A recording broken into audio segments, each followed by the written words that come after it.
जयतु भारतम जयतु संस्कृतम। मैं वेदवती मैम आत्रेय ज्ञान कुंज यूट्यूब चैनल पर आप सभी लोगों का हार्दिक स्वागत करती हूँ। बच्चों, आज हम यूपी बोर्ड कक्षा 7 में पढ़ने वाले सभी बच्चों के लिए संस्कृत में त्रयोदशः पाठः 13वां पाठ, जिसका नाम है यक्ष युधिष्ठिर संवादा। यक्ष और युधिष्ठिर के बीच में जो बातचीत हो रही है उसी के बारे में इस पाठ में बताया गया है। आइए देखते हैं कि इस पाठ में है क्या। यक्ष युधिष्ठिर संवादा। यक्ष और जब थोड़ी सी इसकी कहानी है, जान लेते हैं। महाभारत में यक्ष युधिष्ठिर को जब अज्ञातवास हुआ था तो एक वन में वो भटक रहे थे और वहाँ पर उन्हें प्यास लग गई। एक सरोवर में वहाँ पर जल लेने जाते हैं तो जो सरोवर का स्वामी है यक्ष, वो कहता है कि जो मेरे प्रश्नों का उत्तर दे देगा वही इस सरोवर से जल ले सकता है। तो वहाँ पर उनके चारों भाई चले जाते हैं और वो क्या कहते हैं, उसका उत्तर नहीं दे पाते हैं और उत्तर ना देने के कारण उनको श्राप लगता है यक्ष का और वो मृत्यु को प्राप्त हो जाते हैं। अंत में युधिष्ठिर जाते हैं, देखिए इसमें दिखाया भी गया है।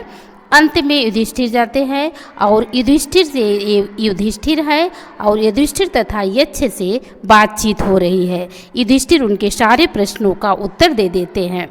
आइए देखते हैं कि यक्ष क्या प्रश्न कर रहा है। यक्ष उवाच माने यक्ष बोलता है। क्या बोल रहा है? किश्चित गुरुतरम भूमे किश्चित उच्चतरम चखात किश्चित शीघ्रतरम वायो किश्चित बहुतरम तृणयात। यक्ष कह रहा है युधिष्ठिर से, किश्चित गुरुतरम भूमे, भूमि से गुरुतर माने भारी, किश्चित माने कौन होता है, भूमि से भारी, पृथ्वी से भारी या पृथ्वी से बड़ा कौन होता है। किश्चित उच्चतरम चखात, उच्चतरम माने ऊंचा, खात माने आकाश से, और आकाश से ऊंचा कौन है, पृथ्वी से बड़ा कौन है, वायु से ऊंचा कौन है। किश्चित शीघ्रतरम वायु, वायु से शीघ्र चलने वाला कौन है। किश्चित बहुतरम तृणात, और तिनके से बड़ा कौन है। यक्ष प्रश्न कर रहा है कि इस पृथ्वी से बड़ा कौन है, आसमान से ऊंचा कौन है, वायु से तेज चलने वाला कौन है और तिनके से बड़ा कौन होता है। युधिष्ठिर भी बहुत होशियार थे और उन्होंने बड़ी होशियारी से उत्तर दिया। वो कह रहे, माता गुरुतरा भूमे खात पितोचरस्तथा मनः शीघ्रतरम वाता चिंता बहुतरी तृणात।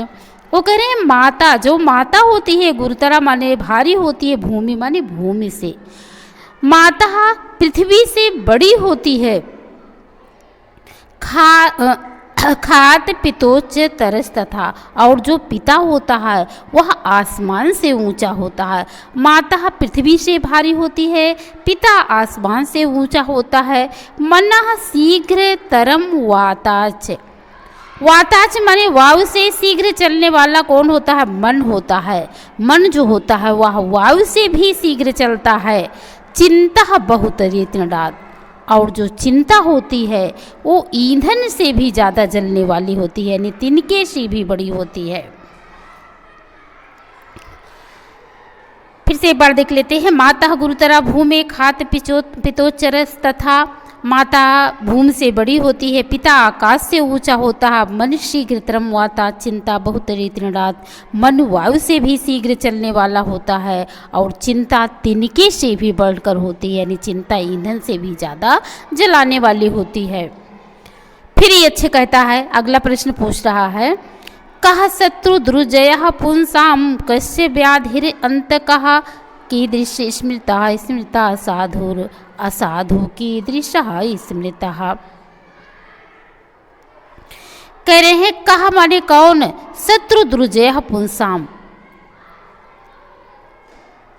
कौन सा मनुष्य का शत्रु जो होता है वो अजेय होता है, जिसे जीता नहीं जा सकता है। कस्य व्याधिर अंतका, व्याधि माने होता है बीमारी, और बीमारी अंतकः का अंत करने वाला कौन होता है। कह रहे हैं कि मनुष्य का अजय शत्रु कौन है और कभी अंत ना होने वाली व्याधि माने बीमारी कौन सी है। कीदृश से स्मृतः साधु, और किसको साधु कहा जाता है। कीदृश माने किसको, स्मृता माने कहा जाता है साधु, किसको साधु कहा जाता है। असाधु कीदृश स्मृता, और असाधु किसे कहा जाता है, किसे साधु कहा जाता है और किसे असाधु कहा जाता है। फिर कह रहे हैं क्रोध, युधिष्ठिर उत्तर दे रहे हैं, क्रोध सुदुर्जय शत्रुर लोभो व्याधिरे अंतकः सर्वभूत हिता साधुर असाधुर निर्दय स्मृतः। वो उत्तर दे रहे हैं कि जो क्रोध होता है, क्रोध है दुर्जय, शत्रु दुर्जय, यानी शत्रु जो होता है क्रोध रूपी वह अजय है, उसे जीता नहीं जा सकता है। जो मनुष्य का अजय शत्रु होता है वह क्रोध होता है। लोभो व्याधिर अंत का, और कभी ना अंत होने वाला जो रोग होता है उसे लोभ कहते हैं, वह लोभ है। सर्वभूत हितः साधुर, सभी प्राणियों का हित चाहने वाला जो होता है वो सज्जन होता है। निर्दय असाधुर निर्दय स्मृता, और जो दयाहीन होता है, दया से रहित होता है, निर्दयी होता है, ऐसे व्यक्ति को असाधु कहा जाता है। फिर से एक बार देख लेते हैं।